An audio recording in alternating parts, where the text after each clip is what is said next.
The blade pressed cold against her throat. She could feel her own pulse beating against its edge. 8 men surrounded the cabin.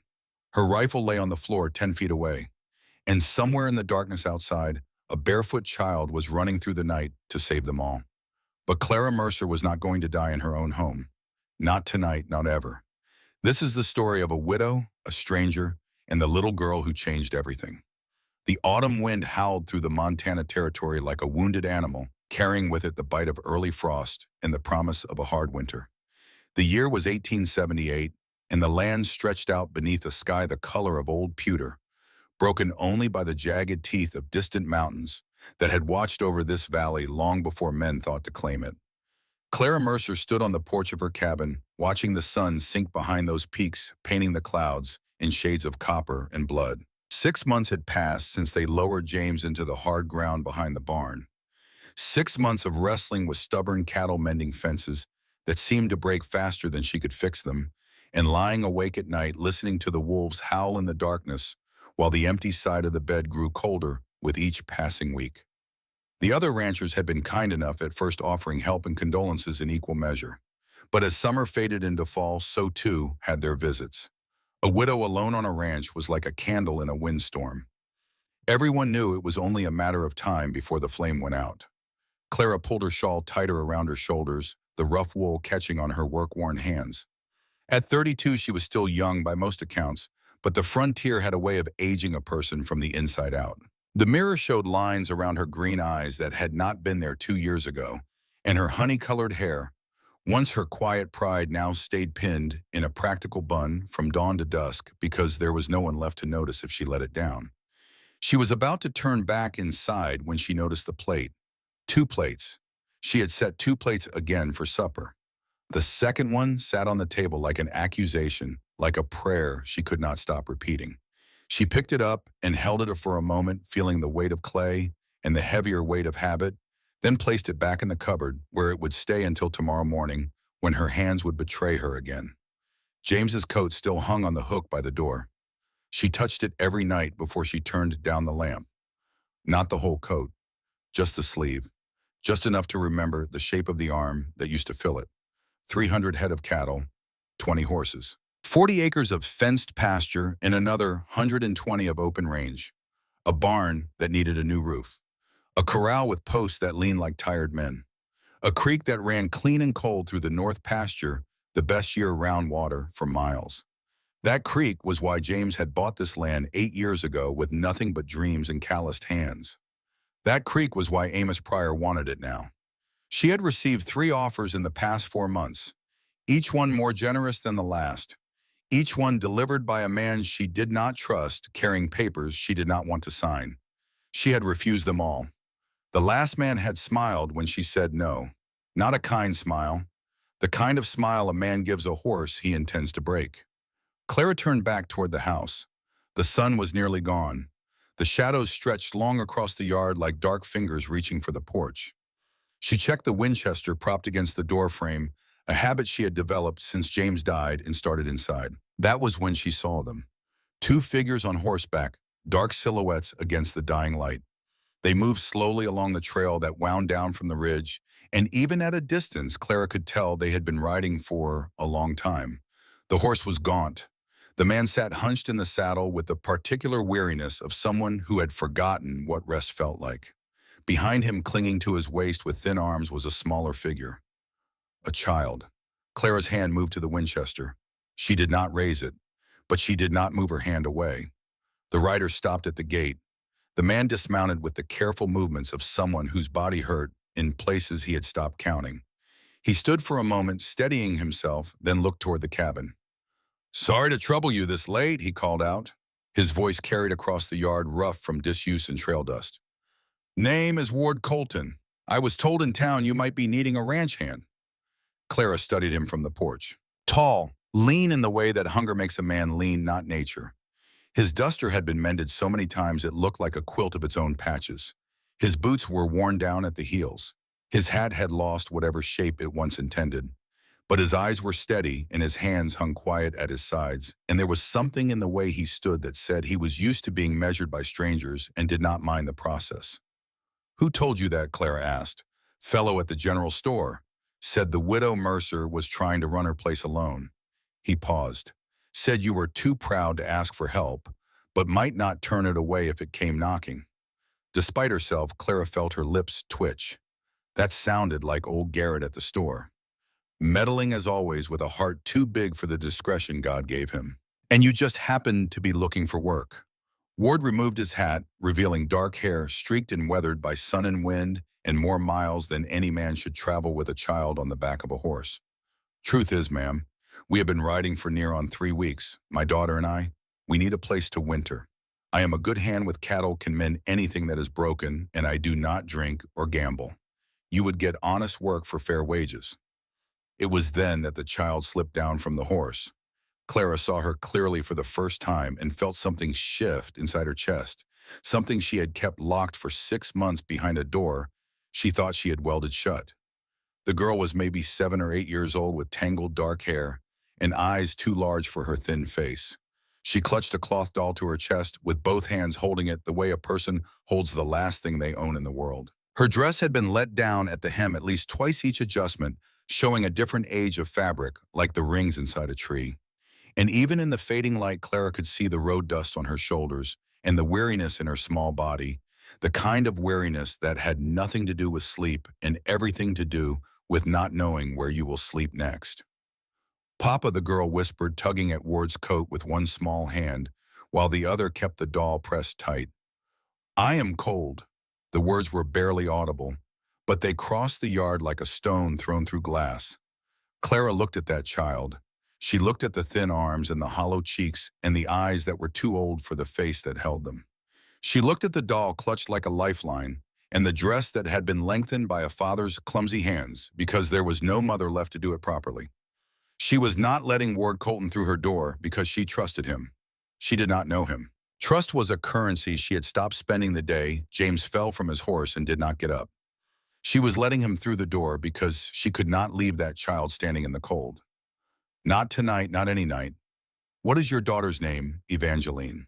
Though she answers to Bertie. Clara looked at them one more time. The man's boots mended but clean. The child's face scrubbed with water from wherever they had last stopped. The horse standing with its head low, too tired to even search for grass.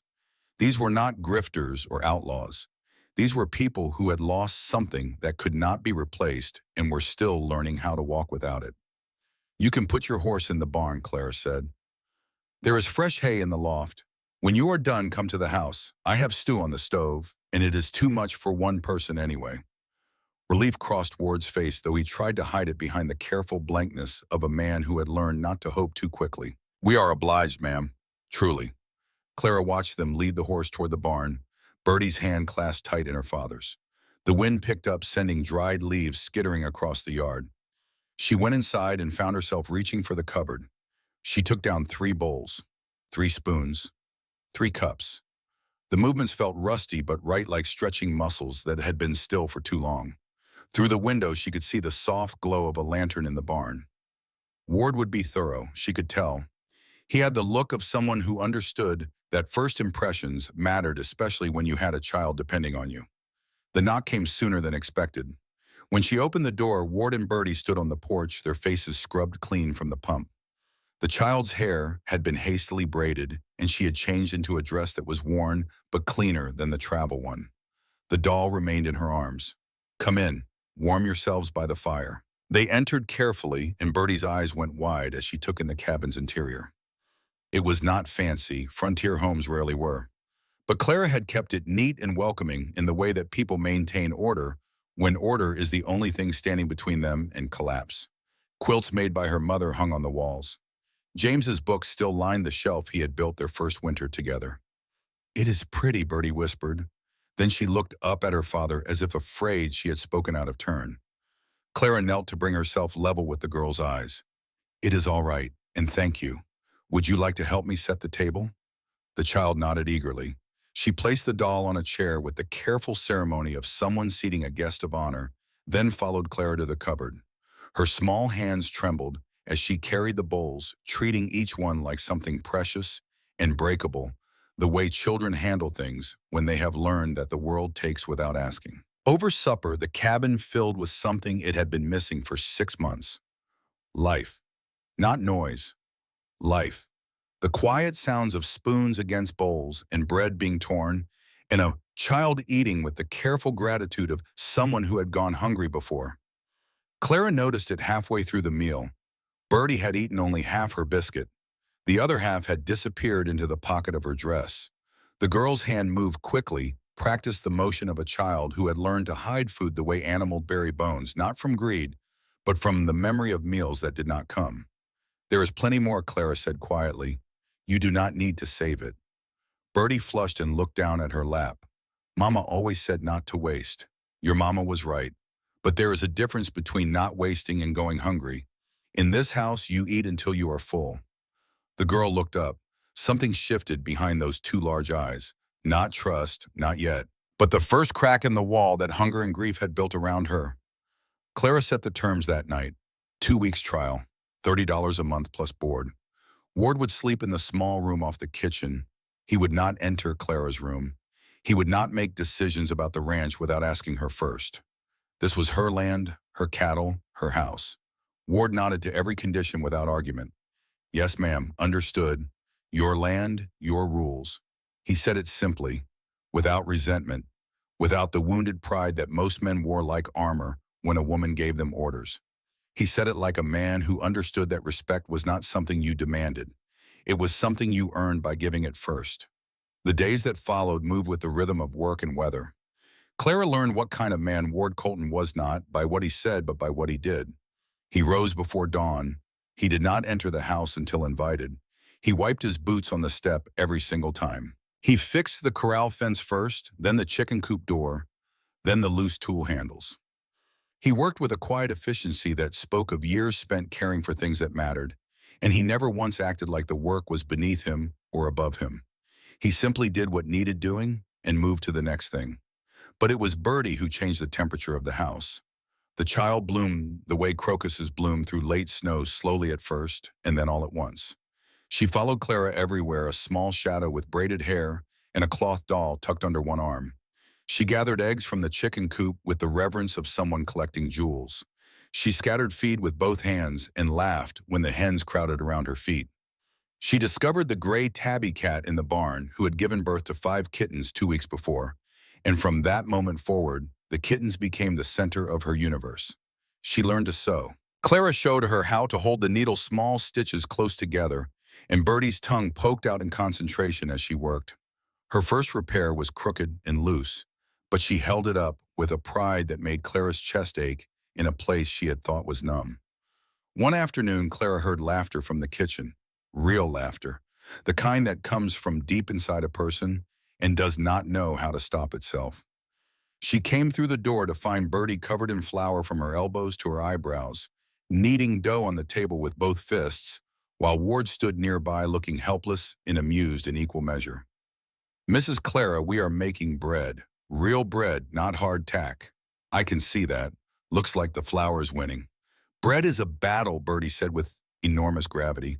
Sometimes you win, sometimes the dough does. Clara showed her how to knead properly, folding and pressing, and the kitchen filled with warmth and the yeasty smell of rising dough. Bertie's small hands worked alongside Clara's stronger ones, and for a moment Clara forgot about cattle and fences and the men who wanted her land. There was only this, a child's joy, the simple pleasure of making something nourishing with your own hands. When the bread came out of the oven, golden and steaming, Bertie declared it the best she had ever tasted. Because we made it together, she said, matter of fact and absolute. Things are always better when you make them with people you care about. The words settled into the room like heat from the stove. Clara felt them land somewhere behind her ribs in the hollow place where 6 months of silence had taken up residence and was only now slowly beginning to leave.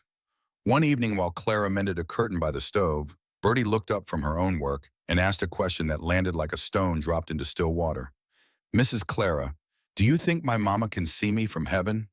Clara set down her needle. She looked at the girl's face lit gold by the fire and saw the need there. Not for theology, for comfort. I think she can, Clara said. I think she watches you every day. Good, because I want her to know we found a nice place, with kittens and everything. That night, after Bertie had fallen asleep in the small room with her doll tucked beneath her chin, Clara stood in the kitchen and pressed her hand flat against the wall. The house felt different. Not full, different. Like a room where someone has opened a window after a long winter and the first breath of outside air has come in carrying with it the memory of what spring smelled like. 2 weeks passed. The trial period ended without either of them mentioning it. Ward simply kept working, and Clara simply kept setting 3 places at the table, and the arrangement settled into something that did not need a name, because naming it would have required acknowledging how much they all needed it to continue. Then came the morning that changed the season. Clara was hanging laundry on the line behind the cabin when she heard the horses. 3 riders came up the trail with the deliberate pace of men who wanted to be seen coming.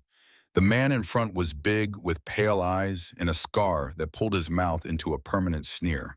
His companions looked like hired muscle, the kind who took pleasure in the work. Mrs. Mercer. The scarred man touched his hat in a mockery of politeness. Deke Harlan representing Mr. Amos Pryor's interests. Clara did not step back. She did not call for Ward. She set down the shirt she was hanging and turned to face him with her hands at her sides and her spine straight. I know who Amos Pryor is. State your business. Deke's gaze slid past her toward the house where Bertie had appeared in the window. Then it moved to the barn where the sound of hammering said Ward was at work. Hired yourself a new hand, I see, bits soon after your husband's passing. My employment arrangements are none of your concern. Everything on this range is Mr. Pryor's concern. Deke dismounted, especially when your cattle keep wandering onto his land. Found near a dozen head with your brand grazing his water yesterday. That is impossible. We moved all the cattle to the lower pastures last week. You calling me a liar, Mrs. Mercer? The barn door opened. Ward stepped out, a hammer still in his hand. He walked toward them with a steady gait that held neither hurry nor hesitation. But Clara did not wait for him. She stepped forward, placing herself squarely between Deke and the house, between Deke and Bertie's face in the window. This is my land, she said. I did not invite you onto it. You have said what you came to say. Now leave. Deke studied her. The sneer deepened. Then his eyes moved to Ward, who had stopped 10 paces away, quiet and watchful. Your face looks familiar, friend, Deke said. We met before, doubt it, Ward said. I am just a hand working for wages. Funny, you do not sit like a man who works for wages. Deke held Ward's gaze for a long moment. Something passed between them. Not recognition exactly, but the kind of assessment that men make when they are measuring each other for a fight that has not started yet. Then Deke turned back to Clara. Mr. Pryor has been patient, Mrs. Mercer. But patience has its limits. This is dangerous country. He looked at Bertie in the window, especially for children. The words hit Clara like a slap, but she did not flinch. She held Deke's gaze until he looked away, first mounted his horse, and rode out with his men trailing behind him. Ward came to stand beside her. His hand was tight on the hammer. That was a threat, he said quietly. I know what it was. Clara watched the dust settle on the trail. I have been receiving threats since before you arrived. This is just the first time they put a child's name on it. She looked at him. What she saw in his face was not anger. It was something older, something that had lived in him for a long time and had come awake at the mention of a child in danger. That night, after Bertie was asleep, Clara sat across from Ward at the table and asked the question she had been carrying since the moment Deke said, your face looks familiar. Who are you, Ward? Not the version you tell strangers. The real one. He was quiet for a long time. The fire crackled. The wind pressed against the walls. When he spoke, his voice had the quality of a door being opened for the first time in years, stiff on its hinges and letting out air that had been sealed too long. I was a deputy marshal in Kansas before Bertie was born. Good at it, maybe too good. He stared at his hands on the table. I made enemies. One of them came to the house when I was away. Nell, my wife, she was alone with Bertie. She stood between him and the baby. He shot her. By the time I got there, Bertie was under the bed, still holding her doll. She had not made a sound. 4 years old, and she knew not to make a sound. His hands had curled into fists without him seeming to notice. I found the man who did it, and I killed him. But not clean, not quick. I beat him first. I beat him until I did not recognize what was left. He looked up at Clara. His eyes were dry, but something behind them was burning. I turned in my badge the next day, took Bertie and left. Because I was not afraid of the men who wanted me dead. I was afraid of what I became when I caught one of them. I was afraid of my own hands. Clara listened without interrupting. She did not recoil. She did not soften. She sat with the weight of what he had told her, and she let it settle before she spoke. You told me this because you think I will ask you to leave. I told you because you have a right to know who is living in your house. Clara studied him, the scars on his knuckles, the tiredness behind his eyes that was not from the trail but from something heavier, the way he held his fists like weapons he wished he could put down. You stay, she said. Bertie needs stability, but if that anger comes back, you tell me before it happens. Not after. Before, can you do that? He held her gaze. I can. Good. Then we do not speak of this again unless we need to. She stood signaling the conversation was over. Then she paused at the doorway. Ward, you rode 3 weeks with a child on the back of your horse looking for work and a safe place to sleep. You did not drink, you did not leave her. You mended her dresses and braided her hair and brought her to my door clean and cared for. That is not the story of a man who lost himself. That is the story of a man who found a reason to hold on. She went to her room and closed the door. She did not see his face after she said it. She did not need to. 3 days later, Clara rode into Copper Bend for supplies. The town sat in a shallow valley where 2 roads crossed and ambition had stalled. One main street of packed dirt buildings leaning against each other like drunks holding each other up. A general store on the corner with Garrett Bowen's name above the door. She was inside counting out flour and salt when the door opened and a gust of cold air brought in a woman who seemed assembled from starch and judgment. Edith Pryor was 50 years old, slim as a fence rail dressed in blue wool with a cameo at her throat. She carried herself with the absolute certainty of a woman who had decided long ago that her opinion and the Lord's were interchangeable. She stopped when she saw Clara. Her eyes traveled from Clara's worn boots to her calloused hands to her sunburned face. She smiled the way a cat smiles at a bird it has cornered. So you are the widow Mercer, the one living with a strange man, no husband, no marriage, and now a child under your roof who is not even yours. She let each word land like a pin being pushed into fabric. Clara met her eyes. I hired a ranch hand, same as every other rancher in this valley. Edith's smile tightened. A ranch hand who sleeps under your roof with a motherless child. She turned to the 2 women flanking her church auxiliaries who served as her personal chorus. What kind of example does that set for our community? Clara felt the heat rise in her chest. She pressed her hands flat against the counter until they stopped trembling. Then she spoke with a voice that did not waver. The kind of example where a woman runs her own land, pays fair wages, and does not need permission from anyone to do it. Is there something else, Mrs. Pryor? Edith stepped closer.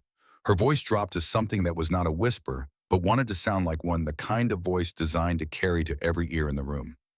My husband decides who stays and who goes in this valley, dear. You would do well to remember that. She held Clara's gaze for one more second.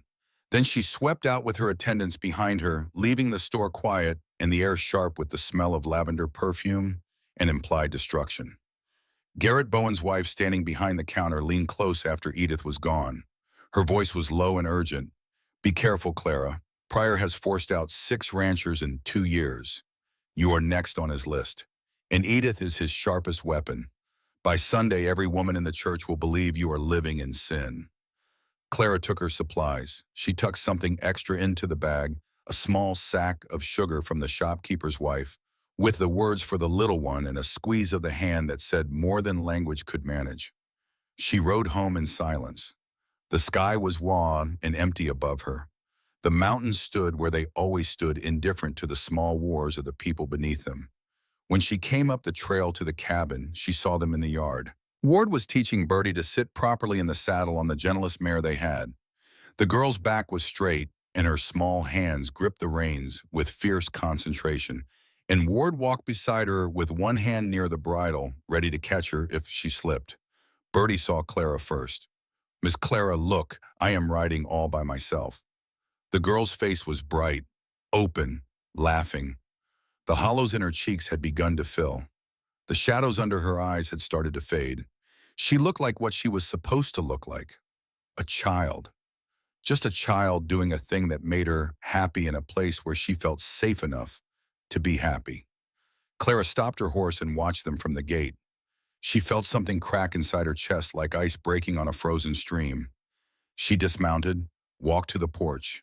Her hand found the sleeve of James's coat on the hook by the door. She held it the way she always did, just the fabric between her fingers, just enough to feel the ghost of the arm that used to fill it. But this time the touch was different.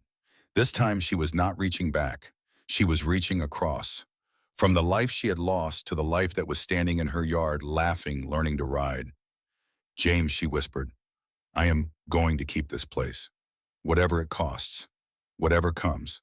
She let go of the sleeve. She walked inside and began putting away the supplies. Through the window she could see Bertie's smile and Ward's steady hand on the bridle and the last light of autumn turning the mountains gold. She did not know that on the trail behind her, the dust from Deke Harlan's horse had not yet settled. She did not know that a letter had already been sent to Kansas asking questions about a former deputy marshal named Ward Colton. She did not know that Amos Pryor was sitting in his study at that very moment, looking at a map of her land with a red circle drawn around the creek. She only knew what was in front of her: a ranch that needed saving, a child who needed feeding, a man who needed forgiving, and a woman who was done asking permission to survive.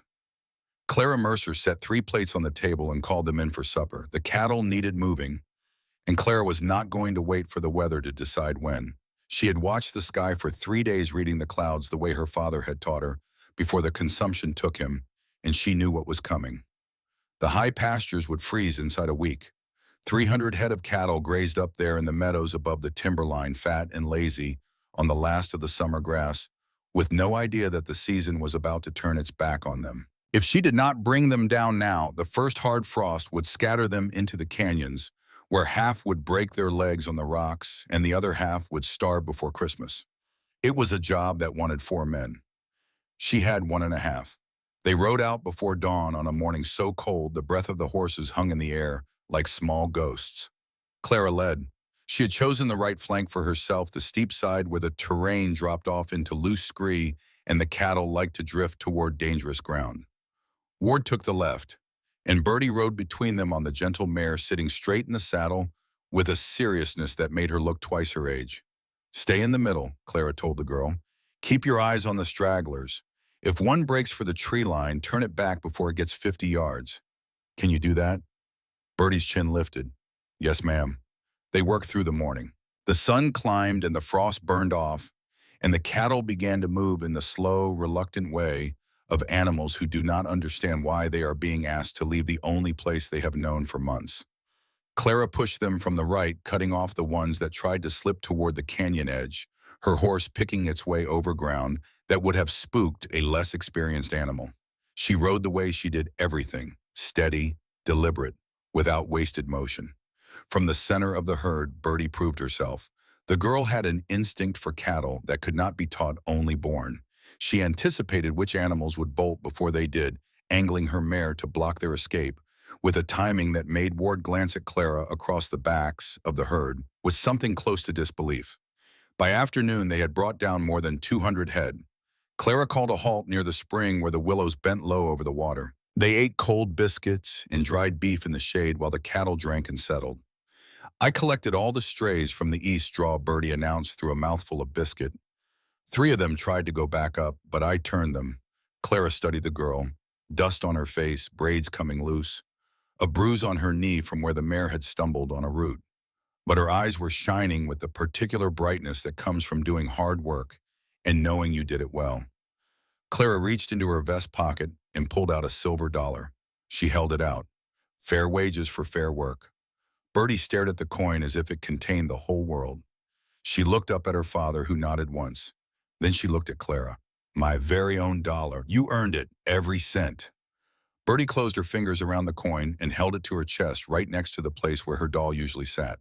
She would wear it on a string around her neck from that day forward, tucked beneath her dress, but touched 100 times a day, as though she needed to keep reminding herself that she had done something worth paying for. They finished the drive by late afternoon and penned the cattle in the lower pastures where the grass was still green and the creek ran clean. Clara stood at the gate and counted them as they filed through. every single one accounted for. That night over supper, Bertie asked Clara for a story. Clara told her about her grandmother facing down a black bear with nothing but a rolling pin and flour-covered hands. Bertie laughed so hard that milk came out of her nose, and for one moment the cabin sounded like a place where people had always been happy, where grief was a thing that happened to other families in other valleys far away. Ward watched them across the table. He did not say much. He did not need to. The thing that was happening between Clara and his daughter did not require his permission or his commentary. It only required him to stay out of its way and be grateful. After Bertie had fallen asleep, Clara sat on the porch with her ledger open on her knees, calculating feed costs by the light of the moon. Ward brought her coffee without being asked and sat on the step below her. The silence between them had changed. It was no longer the silence of strangers sharing space. It was the silence of two people who had begun to understand each other's rhythms, the way musicians in an orchestra learn to breathe at the same time even when they are playing different instruments. "Why do you stay?" Ward asked. It was not a challenge. It was the question of a man who genuinely wanted to understand. Must be easier places for a woman alone. Clara did not look up from her numbers. "You ever build something with your own hands, Ward? Pour your sweat and blood and everything you had into every fence post and every acre until the land had pieces of you in it that you could never get back. I have. Then you know why I cannot leave. Selling this place would be like selling James's grave. Like saying everything he worked for, everything we built together was something you could fold up and hand to a stranger for the right price." She closed the ledger. "I will not do that. Not for Amos Pryor, not for the weather, not for anyone." They sat in the quiet dark. Their hands were close on the porch step, close enough that either of them could have reached. Neither of them did. The time was not right, and they both knew it without speaking, the way people know when fruit is not yet ripe, and picking it early would ruin what patience could perfect. 4 days later, Amos Pryor came to the ranch himself. He arrived in a polished buggy, drawn by two matched chestnuts, the kind of equipage that had no business on a dirt trail in Montana Territory and existed only to make a point about the man who owned it. He wore a dark suit with a silver watch chain across his vest. His hair was white. His face was clean-shaven and careful, the face of a man who measured everything before he touched it and touched nothing he did not intend to own. He stepped down from the buggy with the assistance of no one and stood in Clara's yard as if he had been standing there his whole life, as if the land beneath his feet was already his, and the formality of purchase was merely a courtesy he was extending to the current occupant. Clara came out of the house. She did not invite him to sit. She did not offer him water. She stood on her porch with her arms at her sides and looked down at him and waited. Pryor smiled. It was the smile of a grandfather at a church social, warm and patient, and completely without warmth or patience underneath. "Mrs. Mercer," he removed his hat, "I have been meaning to call on you personally. I feel that my representatives may have given you the wrong impression of my intentions." He reached into his buggy and produced a bottle of whiskey and a leather folder containing documents. "I am not here to pressure you. I am here as a neighbor, a concerned neighbor who sees a young widow struggling to manage a property that would challenge any man in this territory, let alone a woman on her own." He set the whiskey and the papers on the porch railing with the casual precision of a man who had done this before. "The offer inside that folder is more than fair. It would set you up comfortably in any town of your choosing. You could start fresh. Give yourself and that little girl a life without the constant worry of cattle and weather and all the dangers that come with this country." Clara looked at the folder. She did not touch it. "I am not selling Mr. Pryor." Pryor's smile did not change. He had expected that answer. It was part of the ritual. Of course. I respect your determination. Your late husband would be proud." He paused just long enough to sharpen what came next. "But winter is coming, Mrs. Mercer, and accidents happen on isolated ranches. Storms blow in without warning. Equipment fails. Cattle wander into canyons where they cannot be recovered." He looked toward the yard where Bertie was playing with the barn cat, the girl's laughter carrying clear and bright in the cold air. "It is a dangerous country for little ones," he said. His voice had not changed. It was still warm, still pleasant. But his eyes had gone flat, and behind the grandfatherly smile there was something else. Something cold and measured, and absolutely certain of its own power. A child like that way out here with no proper family, no school, no church. People notice these things, Mrs. Mercer. People talk. The barn door opened. Ward stepped out. He had heard everything. Clara could see it in the way he moved, controlled, and deliberate, each step placed with the precision of a man deciding where to put his weight. He stopped beside the porch, but did not step in front of Clara, did not speak.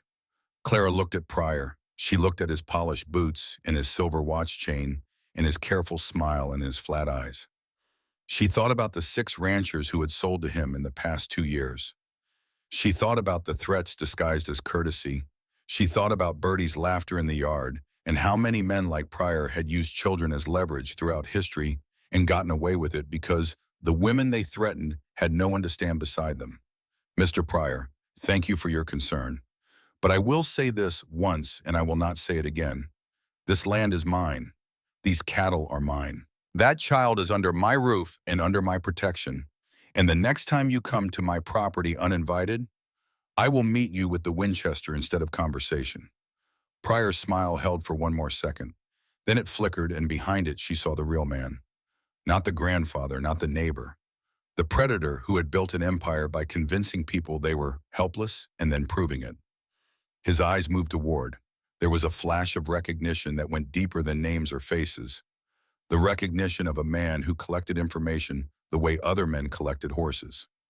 Mr. Colton Pryor said, I have heard about you. Former lawman. Gave it up after a personal tragedy. His voice was silk over steel. I understand why you left Kansas. Some prices are too high to pay twice. The words hung in the air. Pryor let them hang. Then he gathered his whiskey and his folder and climbed back into his buggy with the unhurried elegance of a man who had all the time in the world because he owned most of the things that time could touch. Think about my offer, Mrs. Mercer. It will not improve with waiting. He drove away. The matched chestnut stepped high. The buggy wheels left clean tracks in the dirt. Clara and Ward stood together and watched until the dust settled. That evening, Clara did something she had never done in 6 months of widowhood. She went to her neighbors. She rode alone, visited 5 ranches in 3 days. She sat at kitchen tables and spoke plainly to men and women who had been afraid of Amos Pryor for years, but had never heard anyone say out loud what they all knew in private. He cannot take us one at a time if we refuse to stand alone, she told them. He roped off the creek with barbed wire last month. Your cattle and mine drink from that water. If he controls the creek, he controls every ranch in this valley. Garrett Bowen was the first to agree. His wife stood behind him with her arms crossed and nodded the whole time.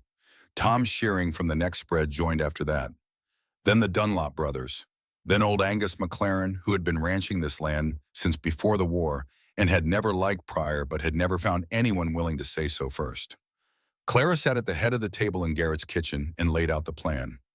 Share resources, pool labor for roundups and fence repairs, document every act of intimidation, make it impossible for Pryor to pick them off one by one. She did not ask Ward to come with her. She did not bring him as protection or as proof that she had a man behind her. She went as herself. Clara Mercer, widow, rancher, the woman who was done being afraid. The ranchers listened. They agreed. Not because a man told them to, because a woman stood in front of them and made them believe they could fight. The fire came on a moonless night 3 weeks later. Clara woke to a sound that did not belong inside the walls of sleep. A crackling, a roaring, the hot orange smell of burning wood. She was on her feet before her eyes opened, pulling on boots, reaching for the rifle. Through the window, the barn was a wall of flame. The west side was fully engulfed, and even as she watched, the fire crawled up the wall toward the roof with the hungry speed of something alive and feeding. She ran. Ward was already out, wrenching open stall doors, pulling the terrified horses free. The animals screamed and bolted into the darkness. Cattle in the near corral slammed against the fences, wild with panic. The horses first, Clara shouted. Count them as they come out. She plunged into the smoke-filled barn alongside Ward. The heat was a physical thing, a hand pressing against her chest, pushing her back. She ignored it. 1 horse, 2, 3. The 4th was Bertie's mare pressed against the back wall, too terrified to move. Clara grabbed a blanket, threw it over the mare's head, and led her out through smoke so thick she could not see her own hands. They saved the horses. They could not save the barn. It was only when the roof collapsed with a sound like a giant's fist hitting a table that Clara heard the sound that split her in two. Bertie, standing in the yard in her nightgown, barefoot on the frozen ground, staring at the inferno, with both fists pressed against her mouth. "My kittens," the girl whispered. The kittens were in there. Clara crossed the distance in 3 strides. She gathered Bertie against her chest and held her tight while the barn burned, and the sparks rose into the black sky like orange stars being born and dying in the same breath. "I am so sorry," Clara said. "I am so sorry, sweet girl." Bertie did not cry. Not then. She made a sound that was worse than crying, a silence that had weight, the silence of a child who has learned that the world takes things and does not give them back, and that there is no sound you can make that will change this fact. Ward found the evidence at dawn, the stub of a torch thrown carelessly in the grass, hoof prints leading away to the south, toward Pryor's land. "They wanted us to know," Clara said, standing in the ashes of what had been their barn. Her face was smudged with soot. Her hands were blistered. Her eyes were dry. "This is what happens when you do not fall in line." Ward was quiet beside her. His fists were clenched, and there was a stillness in him that she recognized. The dangerous kind. The kind that had made him beat a man half to death in Kansas. Clara saw it. She stepped in front of him and put her hand flat against his chest. "Not like that," she said. Her voice was low and firm. "We do this right, or we do not do it at all. No Kansas. Not here.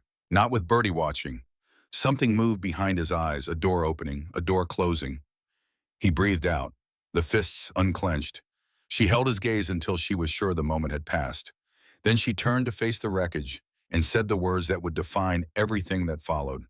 "We rebuild, better and stronger." They came the next morning, not Pryor's men, the neighbors, Clara's neighbors, the alliance she had built one kitchen table at a time. Garrett Bowen arrived first with a wagon load of lumber. Tom Shearing brought nails and rope, and his 2 oldest boys. The Dunlop brothers brought saws. Angus McLaren brought a bottle of whiskey that he said was for medicinal purposes and which nobody believed and everybody appreciated. By nightfall, the yard looked like a small town. Wagons and tents and cook fires, and the sound of men planning the work that would begin at dawn. Women brought food. Children ran between the legs of adults with the oblivious joy of people too young to understand what was at stake. Clara stood before them. She had not slept. She had not eaten. Her hands were wrapped in cloth where the blisters had opened, but her voice carried clear across the yard. "Thank you. All of you. I do not have words for what this means." An older woman from the McLaren ranch stepped forward. "No thanks needed. Today it is your barn. Tomorrow it could be any of ours. That is how we survive out here, together or not at all." They raised the barn in 3 days. Clara worked alongside the men hauling lumber-driving nails, climbing the frame, to set the ridge beam when one of the shearing boys lost his nerve at the height. The new barn was larger than the old one, stronger, built not by one woman's hands, but by the hands of a community that had decided together that they would not be broken. Bertie worked too. She carried water to the men and held boards steady, while they were nailed and swept sawdust from the floor of the new structure with a broom nearly twice her height. When one of the Dunlop boys, a tow-headed child of 4, scraped his knee on a nail, Bertie knelt beside him and cleaned the wound with water from the pump and tied a strip of cloth around it with the careful efficiency of a field nurse. The boy stopped crying within seconds.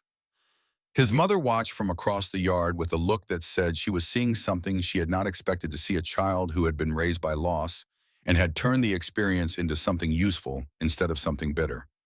On the second evening, as the sun went down and the skeleton of the new barn stood dark against the orange sky, Angus McLaren sat on a stump with his whiskey and told stories about the old days when the valley was nothing but grass and sky and the occasional grizzly. The children gathered around him like moths around a flame. Bertie sat cross-legged at his feet, her chin in her hands, absorbing every word. "Were you ever scared?" she asked. "Every day," Angus said. "But I was more scared of leaving than staying. And that is how you know a place is home, when leaving scares you worse than anything that could happen if you stay." Bertie looked at Clara across the firelight. Clara looked back, and something passed between them that neither of them needed to name. On the third evening, as the last of the neighbors were packing to leave each family, promising to keep watch on certain nights, a man Clara had never seen rode into the yard on a tired horse. He was young, 30 perhaps? Nervous. His hat was pulled low and his eyes darted to every shadow. He asked for Clara by name. Mrs. Mercer, my name is Leland Whitfield. I used to work for Amos Pryor. Clara brought him inside. She sat him at the table and poured him coffee and waited. Ward stood by the door watching. Leland drank the coffee in 2 swallows the way a man drinks when his throat has been dry for a long time and not from thirst. He killed my brother, Leland said. His voice was barely above a whisper. Caleb was his foreman. He found out about the land fraud schemes, the false claims, the way Pryor forces people out, then files on their land before the paperwork clears. Caleb was going to testify. They said it was a riding accident, but I know better. He reached into his coat and pulled out a worn notebook. The cover was stained with something dark. The pages were dense with small, careful handwriting. Caleb kept records, dates, names, amounts, every dirty deal Pryor has made for 7 years. He slid the notebook across the table toward Clara. Not toward Ward, toward Clara. I am giving this to you because you are the one they are most afraid of. A widow who will not sell, a woman who got her neighbors to stand together. Pryor has not faced anyone like you before. Clara took the notebook. She opened it. The first page listed a date, a property, a name, and a price paid. The second page listed the same property resold at 3 times the price. The third page listed a payment to a deputy for looking the other way. She closed the notebook. Why now? She asked. Why not before? Because before there was nobody to give it to. Nobody who would do anything with it. He looked at his empty cup. Now there is you. Clara put the notebook in the one place no one would think to look for evidence of a land baron's crimes. She buried it at the bottom of the flour bin in the kitchen, wrapped in oilcloth beneath 40 pounds of white flour. She did not tell Ward. She did not tell Garrett Bowen. The fewer people who knew, the safer the secret. This was her fight, her evidence, her weapon to deploy when the time was right. 2 days later, Garrett Bowen rode in at dawn with his hat in his hand and his face the color of ash. They found Leland Whitfield at the bottom of the canyon on the South Road, Garrett said. His horse came back without him. Clara stood very still. Another accident, Garrett said. The words tasted like poison in his mouth. Clara looked out the window. The barn stood new and solid against the morning sky. The cattle grazed peacefully in the lower pasture. Bertie was scattering feed for the chickens, wearing the silver dollar on a string beneath her dress. Ward was at the corral mending the last section of fence with the careful patience of a man who understood that some things could only be built one post at a time. A man had died to bring her the truth. A man with a brother he loved and a courage that came too late and cost too much. She would not waste it. The weeks that followed were the quietest and the most dangerous Clara had known. On the surface, the ranch hummed with routine. She cooked. Ward built. Bertie grew. The herd fattened on the lower pastures and the creek ran cold and clear. But beneath the surface, Clara was building something else. Each night after the house was dark and Bertie was asleep and Ward had retired to his room, Clara sat at the kitchen table by the light of a single candle and worked. She copied entries from Leland's notebook into her own hand, creating a duplicate record. She cross-referenced dates with events she remembered. She noted which properties had changed hands and when. She wrote the names of witnesses who might still be alive and willing to talk if they knew they were not alone. She built her case the way she built everything, one post at a time, with bleeding hands and no help and the knowledge that failure was not something she could afford. Some nights the candle burned down to a puddle of wax before she finished. Her eyes ached, her fingers cramped from writing. But each entry she copied, each date she verified, each name she circled, was another strand in the net she was weaving around a man who believed he was too powerful to be caught by anything woven from a woman's hands. She found patterns in the notebook that even Caleb Whitfield may not have recognized. Pryor always moved against the smallest ranches, first the ones with the fewest neighbors and the weakest fences and the widest distance between their property and the nearest help. He never struck in Summers when the days were long and people were watchful. He waited for autumn when the work was hardest and the isolation deepest, and the cold made people willing to sell what they would have fought for in spring. She wrote it all down, numbered the pages, created an index of properties and dates on the back cover of her own notebook in handwriting, so small she needed the candle held close to read it. She hid her duplicate in a different place from the original, beneath a loose board under the kitchen table. because a woman who had already lost one barn to fire knew better than to keep all her evidence in the same hiding spot. During the days she watched Ward, not with suspicion, with something she had not felt in 6 months and did not entirely trust. She watched the way he saved the best cuts of meat for Bertie, but always made sure Clara ate before he did. The way he checked the doors and windows 3 times before sleeping. The way he hummed when he mended fence, a tuneless murmur that was not music but was not nothing either. The way he paused whenever she laughed, even at some small thing, and held still as if the sound deserved to be heard completely before the world could move on. She noticed. She stored each observation the way she stored the evidence in the flour bin. Carefully, precisely, against the day when she would need to decide what to do with it. One night late, she found him on the porch. The stars were hard and bright, and the air was so cold it hurt to breathe. She sat beside him without invitation. Their breath made twin clouds in the dark. "Why did you stop for me?" she asked. "Out of every ranch on every road in Montana, why did you knock on my door?" He was quiet for a long time. She had learned that his silences were not empty. They were full of things he was choosing between saying and not saying, and the choosing was where the truth lived. "The man at the store told me about you," he said. "Said you had lost your husband, but would not let go of his land.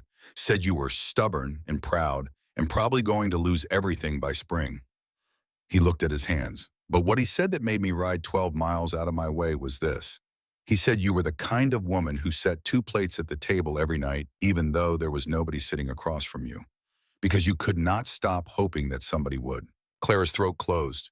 She turned her face toward the dark so he would not see. They sat for a long time. The cold pressed against them. The stars turned overhead. Then Clara reached out and took his hand. His fingers closed around hers. Not tight, not desperate. The way 2 people hold on when they have finally decided to stop pretending they do not need to. She could feel his pulse through his palm, steady and sure, and the roughness of his skin against hers and the warmth that passed between them like a secret told without words. They did not kiss. The moment was too full for that, too honest. They held hands on the porch step and let the silence do what silence does best when 2 wounded people finally stop running from each other. It spoke, in its own language, about things that words would only diminish. Later, after he had gone inside and she sat alone with the cold and the stars and the feel of his hand still warm against her palm, Clara thought about the flour bin, about the notebook, about Amos Pryor and Deke Harlan and Edith Pryor and the dead man at the bottom of the canyon, about the hearing that would come if she could get the evidence to the right people, about the war she was fighting on 2 fronts, one for her land and one for something she had not expected to find and was not sure she deserved. She went inside, checked on Bertie. The girl was asleep with the doll in one arm and the silver dollar clutched in the other hand. Her face was peaceful. The hollows in her cheeks were gone. Her breathing was soft and even and utterly trusting. Clara pulled the blanket higher over the girl's shoulders. She thought about Nell Colton, who had stood between a gun and her daughter and paid for it with her life. She thought about James, who had fallen from a horse on a day like any other day and left her alone in a world that did not know what to do with a woman who refused to be broken by it. She thought about the woman she had been 6 months ago, standing on this porch watching the sun go down, setting 2 plates at a table for one, touching the sleeve of a dead man's coat because it was the closest thing to human contact she could bear. She was not that woman anymore. She was the woman who had ridden to 5 ranches and built an alliance, who had driven 300 cattle down a mountain with a child and a stranger, who had pulled a horse from a burning barn with her bare hands, who had buried evidence in a flour bin and was building a case that would bring down the most powerful man in the territory, who had taken in a frightened girl and given her a silver dollar and a reason to believe that the world owed her more than fear. Clara Mercer went to bed. She lay in the dark and listened to the house breathe the creak of settling wood, the murmur of wind under the eaves, the soft rhythm of Bertie's sleep through the thin wall, the quieter rhythm of Ward's breathing beyond that. She was nearly asleep when she heard it, distant at first, faint enough to be the wind or the call of a night bird or the restless shifting of cattle in the pen. But Clara had lived on this land for 8 years, and she knew every sound it made. This sound did not belong. Hooves, many hooves, moving fast and moving quiet the way men ride when they do not want to be heard until it is too late. She sat up, her hand found the Winchester in the dark. She went to the window and looked out. The moon was gone. The yard was black. But against the distant ridge silhouetted by starlight, she could see them. Riders. 8 at least. Spread out in a line and moving toward the cabin with the deliberate formation of men who had done this before and expected no resistance. Clara looked at the flour bin. She looked at the door to Bertie's room. She looked at the dark shape of the barn where Ward slept on the nights he felt the house was too close and his feelings too large. She knew what was coming. She had known since the night the barn burned that Pryor would not stop at property. That the notebook Leland Whitfield had died to deliver was the one thing Pryor could not allow to exist. That sooner or later the men would come not for cattle or fences, but for the truth itself. She checked the rifle. Full magazine. Chambered around. The sound was small and clean in the dark room. Then she went to wake her family. Clara moved through the dark house with the economy of a woman who had stopped being afraid of the dark 6 months ago and started being afraid of the things that moved inside it. She went to Bertie first. The girl was sleeping on her side with the doll pressed against her chin and the silver dollar still clutched in her fist. Clara knelt beside the bed and placed her hand over Bertie's mouth gently. The way you wake a child when waking is not the worst thing that could happen to them tonight. Bertie's eyes opened, wide, startled. Then she saw Clara's face in the dark and understood. Clara held one finger to her lips. Bertie nodded. She did not cry. She did not ask questions.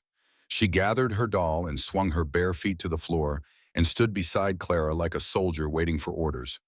8 years old, already too familiar with the sound of danger arriving on horseback. Ward was awake before Clara reached his door. He had heard the hooves. He stood in the hallway with his boots already on and his eyes already sharp and the old Colt revolver in his hand that Clara had seen him clean but never fire. How many, he asked. 8, maybe more. Coming from the South Ridge, Pryor's men. Clara nodded. They want the notebook. She looked at Ward, at the gun in his hand, at the tightness in his jaw that she recognized from the night he told her about Kansas. She saw the thing behind his eyes that wanted to walk out the front door and meet them head on, the lawman's instinct that had never fully died, the father's rage that had never fully healed. We stay inside, Clara said. Her voice was quiet, but it carried the weight of a decision already made. They want you to come out. That is how they win. We stay in, we hold the doors, we wait. Ward looked at her for a long moment. Then he nodded. Your land, your call. Clara turned to Bertie. The girl stood in the hallway barefoot on the coal boards, watching them with eyes that held no tears, but held everything else. Bertie, listen to me carefully. I need you to go to the root cellar. Right now. The cellar was beneath the kitchen floor, accessed through a heavy trap door under the rug. James had built it their second year, deep enough to store preserves through the winter, cool enough to keep meat from spoiling in summer. Clara had stocked it with blankets and water and a lantern after the barn burned, because she had known even then that the fight was not over. Bertie moved toward the kitchen, then she stopped. She turned back to Clara with a look on her face that did not belong to a child. It belonged to someone much older, someone who had spent her whole short life learning that standing still was not the same as being safe. Mrs. Clara, there is another way out of the cellar. Clara stared at her. The drain pipe, Bertie said. The one that goes under the back fence. I found it last week when I was playing. It comes out behind the woodpile near the creek. I fit through it. I crawled all the way to the end, the drain pipe. James had laid it years ago to keep the cellar from flooding during the spring melt. Clara had forgotten it existed. It was narrow, barely wider than a flour barrel, running 15 feet underground and emerging behind the split rail fence at the edge of the property. Too narrow for an adult, but not for a child. Clara knelt in front of Bertie. Her hands found the girl's shoulders. She could feel the bones beneath the thin nightgown, still too sharp, still too small, but solid. Real. Alive. Listen to me. Garrett Bowen's ranch is 2 miles east. Follow the creek. Do not stop. Do not look back. You tell Garrett what is happening here, and you tell him to bring every man he can find and send someone for Marshal Kincaid. Bertie's face was pale, but her jaw was set. She looked at her father. Ward's face had gone still. Every instinct in his body was fighting against the idea of sending his daughter into the dark alone. Clara could see it in the way his hand tightened on the revolver, in the way his breathing changed, in the way his whole body leaned toward Bertie as if gravity itself was trying to keep them together. But he looked at Clara, and he saw in her face what she saw in his. There was no other way. If they did nothing, Pryor's men would breach the cabin. If Ward went out alone, they would kill him and take the notebook, and Clara and Bertie would be left with nothing and no one. If they sent for help, there was a chance, a small one. But a chance. Ward knelt beside his daughter. He took her face in both hands. "You run fast," he said. His voice cracked on the word fast, and he cleared his throat and said it again. "You run fast and you do not stop for anything." "You hear me? Not anything. I hear you, Papa." He kissed her forehead, held it. Then he let go, and the letting go cost him more than anything Clara had ever witnessed a human being do. Clara lifted the trapdoor. Bertie dropped into the cellar and found the drain pipe by the light of the lantern Clara lowered down. The pipe opening was dark and smelled of earth and cold water. Bertie looked up at Clara one last time through the trapdoor. "I will be fast," she said, and then she crawled into the pipe and the darkness took her. Clara closed the trapdoor. She stood in the kitchen and pressed both hands flat against the table and breathed. 1 breath, 2, 3. Then she picked up the Winchester and went to the front window. The riders had reached the yard. They spread out in a half circle around the cabin, 8 men on horseback, their faces wrapped in kerchiefs against the cold or against recognition. One rider moved forward from the center, bigger than the others, broader. Even in the dark, Clara recognized the way Deke Harlan sat a horse with the loose arrogance of a man who believed that size and violence were the only currencies that mattered. Mercer Deke called out. His voice was flat and certain. "I know you are in there. We know about the notebook. Hand it over and nobody gets hurt." Clara said nothing. She positioned herself at the window with the rifle barrel resting on the sill. Ward took the back door, the Colt in his right hand, his left braced against the frame. Silence from the cabin. Deke waited. The horses shifted beneath the riders. Steam rose from their flanks into the cold air. Somewhere behind the cabin, beyond the fence, beyond the woodpile, a small girl was crawling through a pipe toward the creek, with nothing but a nightgown and her bare feet, and the kind of courage that grows in children who have already lost everything once and refuse to lose it again. "Have it your way," Deke said. He dismounted. 2 men followed. They moved toward the front door while the others held position covering the windows. Deke's boot hit the porch step and the board creaked under his weight. Clara's finger found the trigger. She did not fire. Not yet. The first shot had to count, and the first shot had to come at the moment when it would do the most good and the least harm to the people inside these walls. The door splintered inward. Deke came through first shoulder down, the force of his body turning the latch bolt into kindling. Behind him, the 2 men fanned out, one left, one right, guns drawn. Ward fired from the hallway. The shot caught the man on the right in the shoulder and spun him into the wall. The other man ducked behind the stove. Deke lunged for Clara. She swung the Winchester, but the space was too close, and the barrel caught the door frame, and Deke's hand closed around her wrist before she could bring it to bear. He was strong, stronger than she expected. He wrenched the rifle from her grip and threw it across the room where it clattered against the far wall. Ward came out of the hallway firing. Deke's man behind the stove returned shots. The cabin filled with the smoke and noise and the sound of wood breaking. A bullet punched through the window and buried itself in the ceiling beam. Another took a chunk from the table. Ward moved forward and Deke's man caught him from the side, a blow to the shoulder that sent the Colt spinning from his hand. Ward went down hard. The man pinned him, pressing a knee into his wounded shoulder.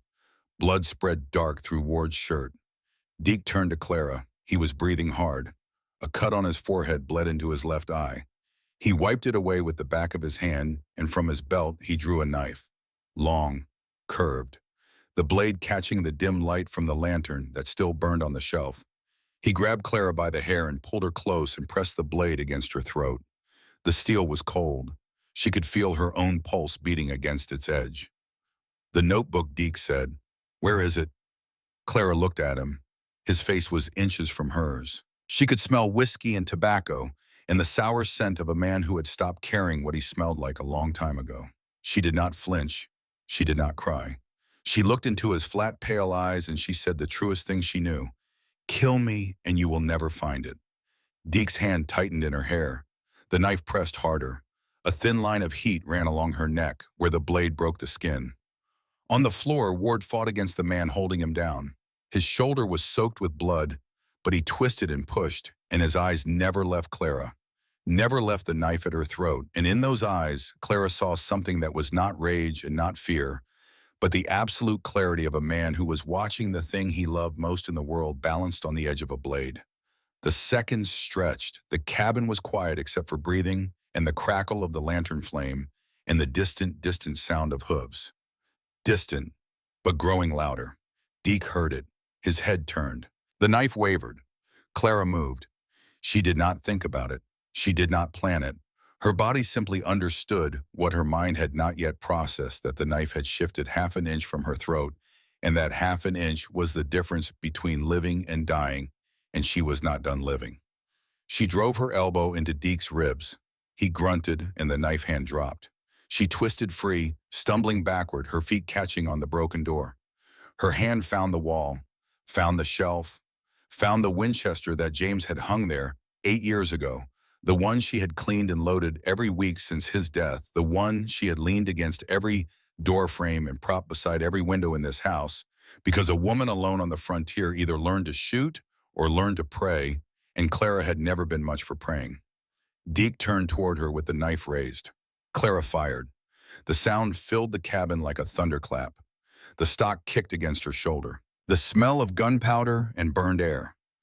Deke staggered. He looked down at the dark bloom spreading across his chest with the expression of a man who had always believed he was too big to be brought down by anything smaller than himself. He fell. The knife clattered on the floor. The board shook under his weight. The man holding Ward released him and threw up his hands.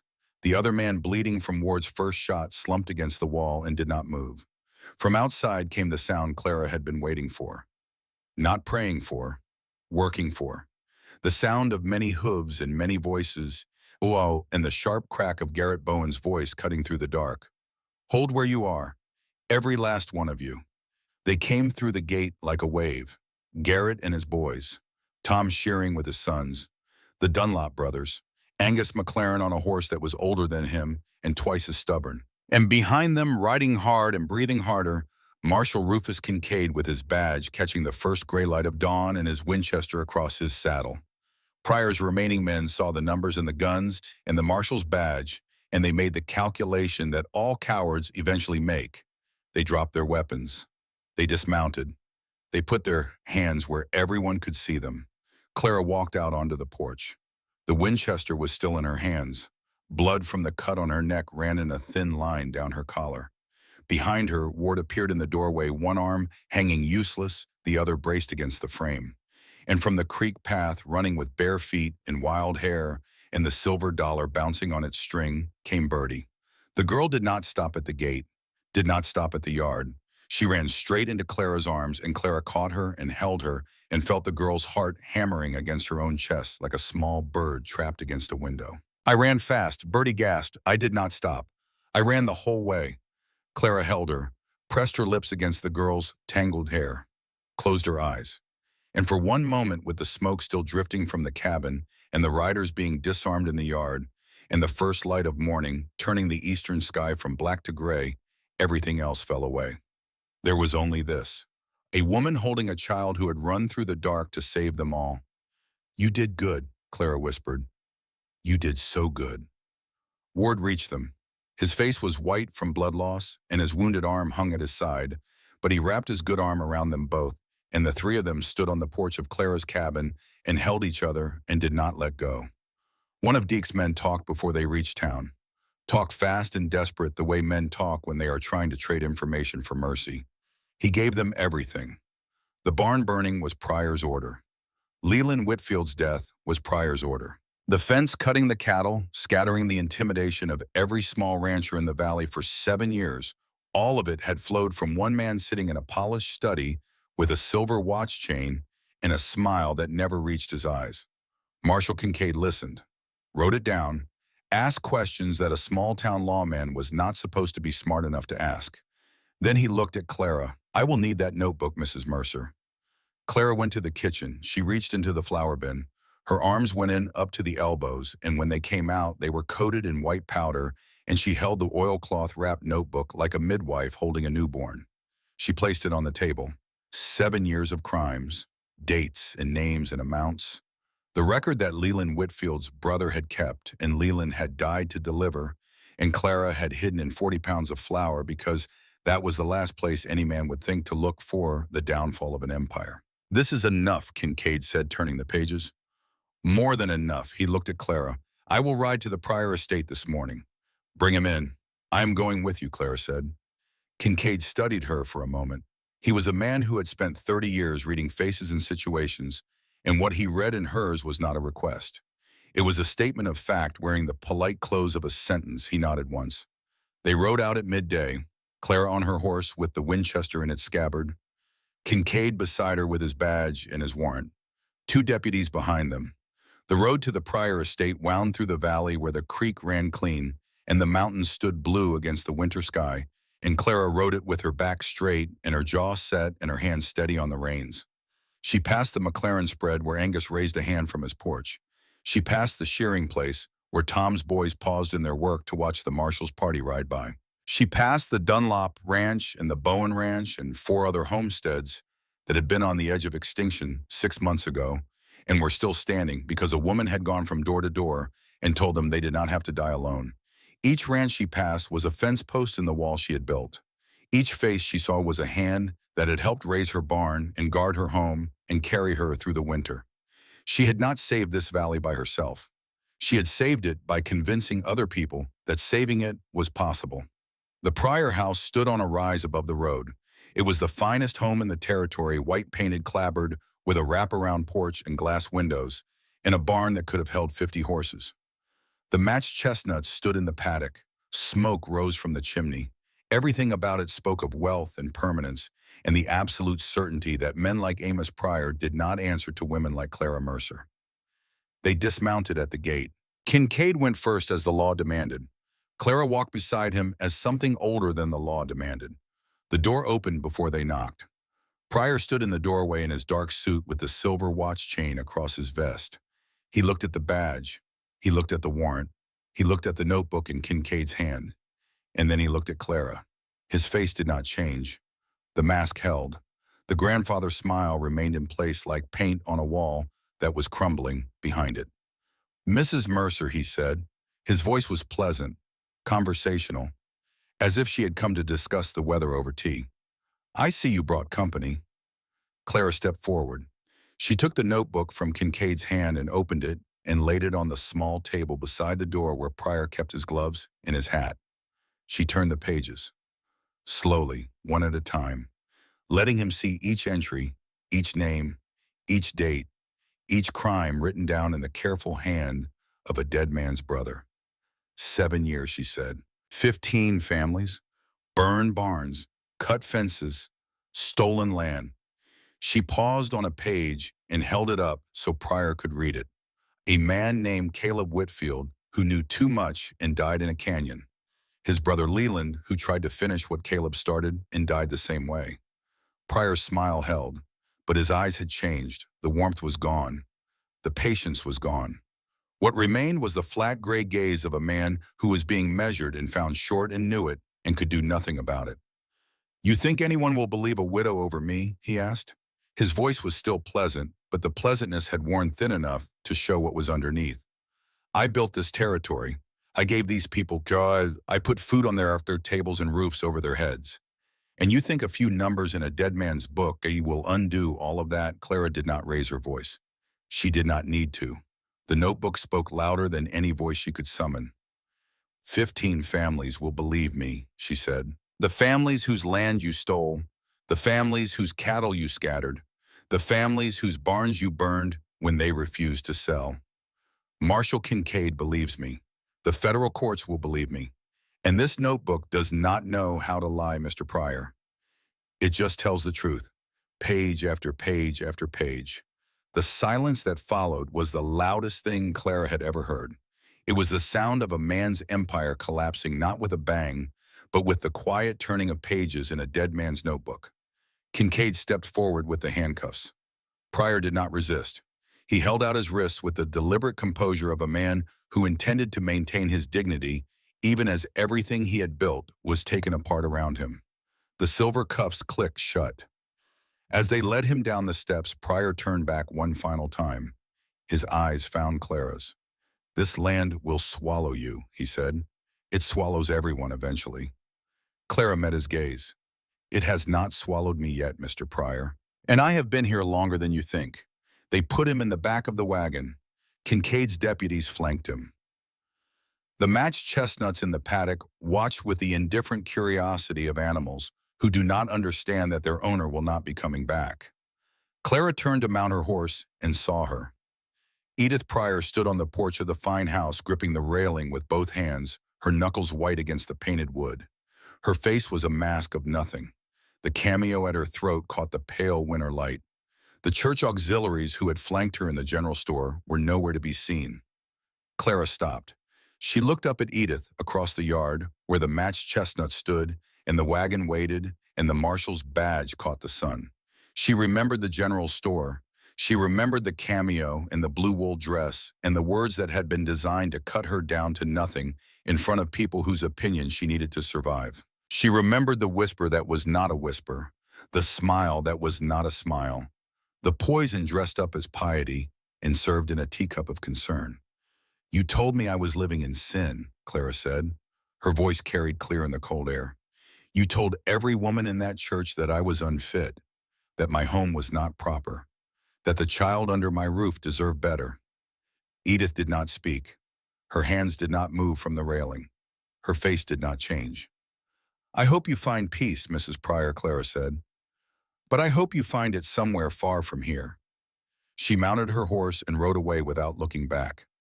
Behind her, Edith Pryor stood on the porch of a house that no longer belonged to her and watched until the dust settled and the road was empty, and the only sound was the wind moving through a valley that had been freed from a tyrant by a woman with a flour bin and a Winchester, and the stubborn refusal to be broken. When Clara rode past the Pryor estate 2 weeks later on her way to town, Edith was gone. The house was empty. The matched chestnuts had been sold.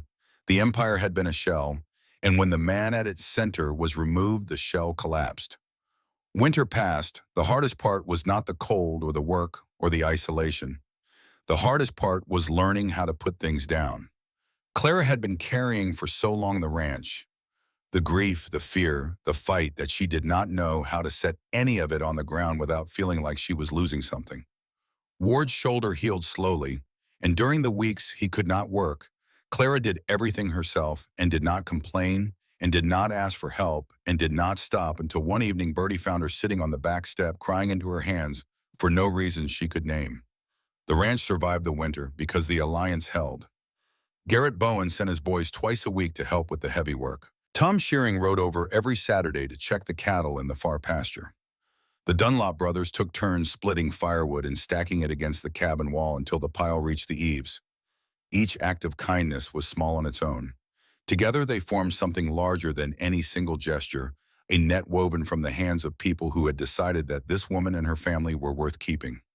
Bertie took on more responsibility than any child her age should carry, and she carried it without complaint. She fed the chickens and gathered eggs and hauled water from the creek and helped Clara cook supper every evening. She read to Ward from James's books while his shoulder healed, sounding out the difficult words with a patience that was almost comical in a girl of 8, and Ward listened with his eyes closed and a look on his face that said he was hearing something more than the words themselves. He was hearing the sound of a family continuing. One morning, Clara found Ward at the corral. He was trying to lift a fence post with his bad arm, and the effort had turned his face white. She walked over and took the post from him without a word. He started to protest, but she gave him a look that stopped him mid-sentence. "You are no good to me, Broken," she said. "Sit down. Drink water. I will finish this." He sat. He watched her work. And on his face she saw something that was not wounded pride or frustration, but the particular expression of a man who is learning that being cared for is not the same as being diminished. That evening, Bertie found Clara sitting on the back step crying into her hands for no reason she could name.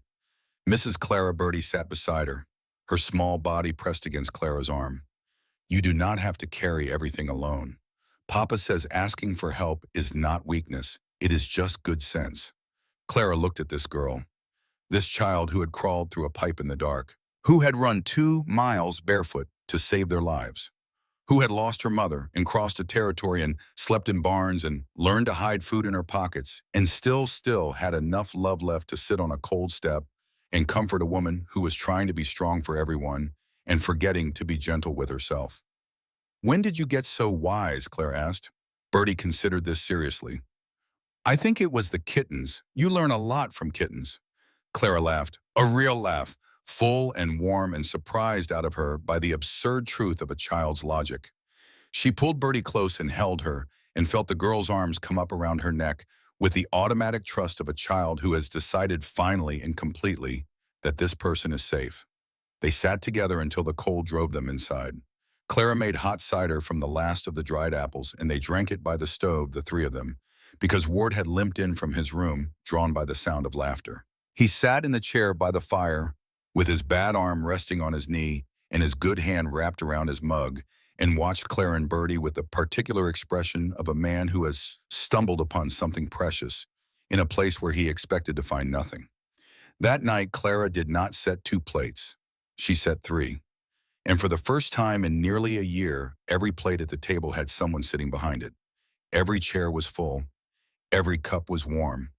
And the cabin did not echo with emptiness, but hummed with the sounds of a family eating together, a sound so ordinary and so extraordinary that Clara had to turn toward the stove that wants to wipe her eyes where no one could see.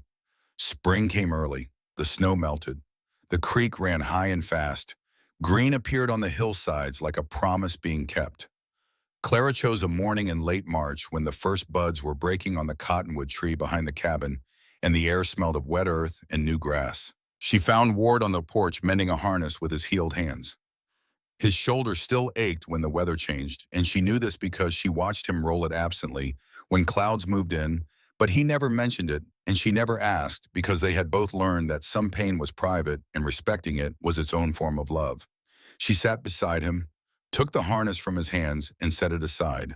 He looked at her, waiting. I do not need you to save me, she said. You know that? I know. You saved yourself. I was there. I watched you do it. I do not need you because the ranch needs a man, or because Bertie needs a father and name, or because the town expects a widow to remarry before people start whispering louder than they already do. Ward said nothing. He let her talk the way he always did, with his full attention and his patient silence, and the understanding that Clara Mercer spoke when she was ready and finished when she was done, and did not need anyone to fill the spaces between. I need you because I want you here, she said. Not behind me, not in front of me, beside me. I am asking you to stay. Not for Bertie, not for the ranch, for me. Because I want you, because this life, this cabin, your daughter's laughter in the morning, and your boots on the porch at night, and the way you let me lead without ever once making me feel like you were letting me do anything. It is everything I told myself I would not need again. And I was wrong. Ward looked at her. His face had more lines now than the night he knocked on her door. His hair was longer. The scar on his knuckle from the barn raising had faded to white. But his eyes were the same, steady, patient, full of things he chose carefully between saying and not saying. Is that a proposal, Mrs. Mercer? It is a proposal, Mr. Colton. He reached out and took her hands, rough on rough, callous on callous, the hands of 2 people who had spent their lives gripping things that tried to slip away and had finally found something that was gripping back. Then I accept, he said, because I have wanted to say yes to you since the night you told me your house, your rules, and I thought that is the strongest woman I have ever met, and I would follow her anywhere she asked me to go. They held the wedding under the cottonwood tree on a morning when the sky was wee and clean, and the mountains stood blotched against the horizon like witnesses that had been waiting since before memory for something worth watching. There was no preacher. Clara had asked Garrett Bowen to read from the Book of Ruth because it was the only passage she had ever heard that sounded like it was written for a woman who had chosen her own family instead of the one the world assigned her. Garrett read it with tears running down his weathered face, and his wife stood beside him and handed him a handkerchief without being asked because they had been married for 30 years, and she knew his breaking points better than he did. Marshall Kincaid stood in the back, hat in hand, looking as uncomfortable as a lawman looks when he is required to be at an event where no one has committed a crime. Bertie was the flower girl. She wore a blue dress that Clara had sewn from fabric bought with the wages Bertie herself had earned driving cattle. In her hands, she carried wildflowers purple and yellow and white gathered from the creek bank that morning while the dew was still on them. She walked between the guests with the solemn concentration of a child performing the most important task of her life. When she reached the cottonwood tree where Clara and Ward stood with their hands joined, she stopped. She looked up at them. "Mama Clara," she said. The word fell into the morning air, and everything else stopped. The birds, the wind, the breathing of every person in that clearing. Everything stopped for the girl who had just called a woman mama for the first time since the word had been taken from her in a house in Kansas by a bullet meant for someone else. Clara knelt. She opened her arms. Bertie walked into them. They stayed that way while the cottonwood leaves rustled overhead and the creek sang its quiet song through the meadow. Ward put his hand on Bertie's hair and his other hand on Clara's shoulder, and the three of them held each other beneath the tree, and what passed between them was not a ceremony but a truth. They were a family. They had been a family since the night a man knocked on a widow's door and a woman saw a child behind his shoulder and opened the door not because she trusted the man, but because she could not leave the child in the cold. Clara stood. She took Ward's hands again. "I have known loss," she said. "I have known the kind of silence that fills your bones and makes you wonder if you will ever hear anything again. But with you, I hear life. I hear Bertie laughing. I hear the fire in the morning and the creek at night and your boots on the porch when you come home. I am not afraid of the road ahead. I will walk it with you, and if I have to, I will carry you." Ward spoke. His voice did not shake. "I do not have a ring. I do not have much of anything except these hands and this land and whatever time is given to me. But I give you all of it. My word, my work, my name if you want it. I will never leave, and I will follow your lead for the rest of my days." Bertie placed a single purple wildflower between their joined hands. "So we remember the first sign of spring," she said, "the day our family started." They buried the flower at the base of the cottonwood tree, pressed the earth flat with their palms. A seed planted where a family took root. 5 years passed. The cabin grew. New rooms went up, then a proper porch with posts that did not sag, and a railing ward built from cedar that smelled sweet in the rain. The barn doubled in size. The fence line extended across the north ridge. The herd grew to 60 head, then 100. A chicken coop appeared, then a smokehouse, then a garden where Clara planted cabbage and carrots and the wildflowers that Bertie brought home from the creek bed every spring.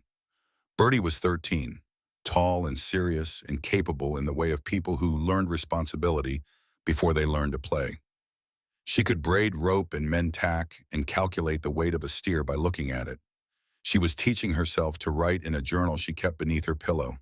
And she still wore the silver dollar on a string around her neck, though now it hung beside a small locket that held a photograph of Nell Colton on one side and a pressed wildflower on the other. Two mothers, both loved, both carried. There were two more children now. Hannah was 3, black-haired and loud and fearless, born in the cabin with old Doc Sullivan attending, and Bertie holding the lantern with the steady hand of a girl who had held a lantern before in darker circumstances. And the youngest was James, 1-year-old, named for the man who had died on a horse 8 years ago and never got to see what his wife would build from the pieces he left behind. Baby James had Ward's eyes and Clara's stubborn chin, and he had recently learned to say one word with absolute clarity. "Mama." He said it every time Clara walked through the door, and every time she stopped whatever she was doing and picked him up and held him against her chest because she had set 2 plates at a table for too long to ever take for granted the sound of someone calling her home. Ward had hung his old marshal's badge on the wall beside the front door. Not to go back to, not to forget.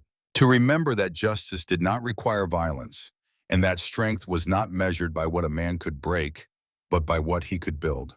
Garrett Bowen still came for Sunday supper.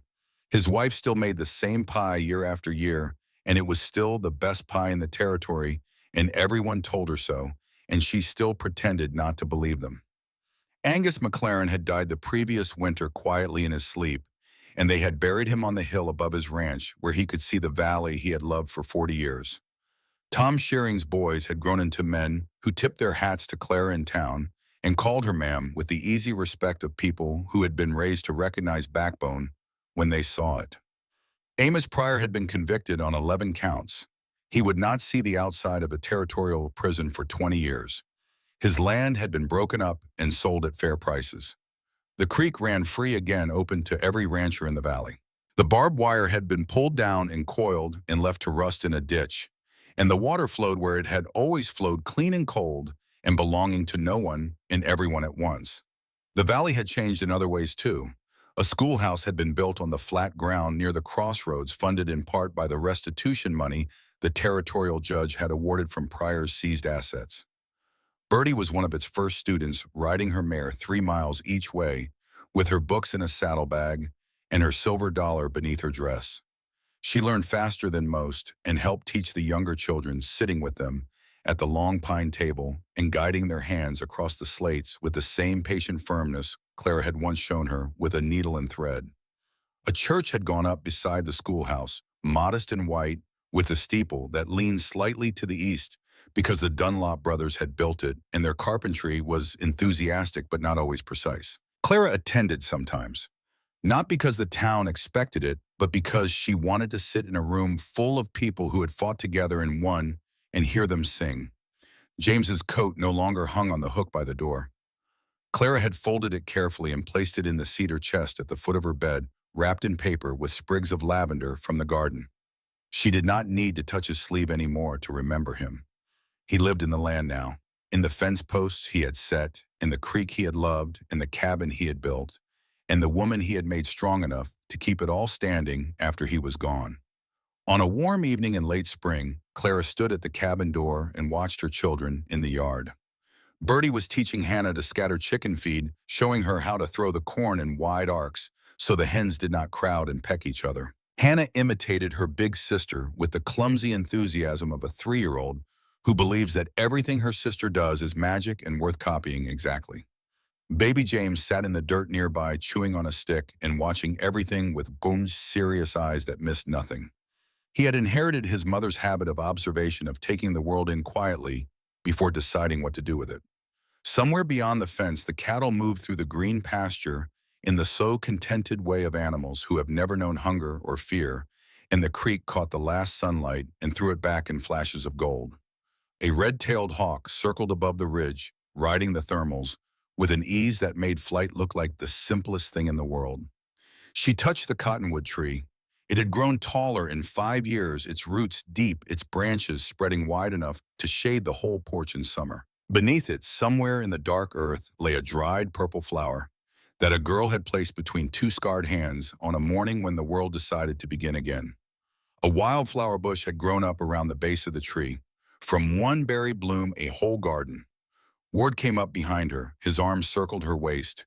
His chin rested on her shoulder. He smelled of cedar and leather and the warm dust of a day spent building something that would last. "You remember?" she asked. He did not need to ask what. "The night I knocked on your door," he said, "you came out with a Winchester in your hand and murder in your eyes. And I thought that is either the bravest or the stubbornest woman in Montana Territory. And which was it both? That is what I love about you." She leaned back against him. The evening was quiet.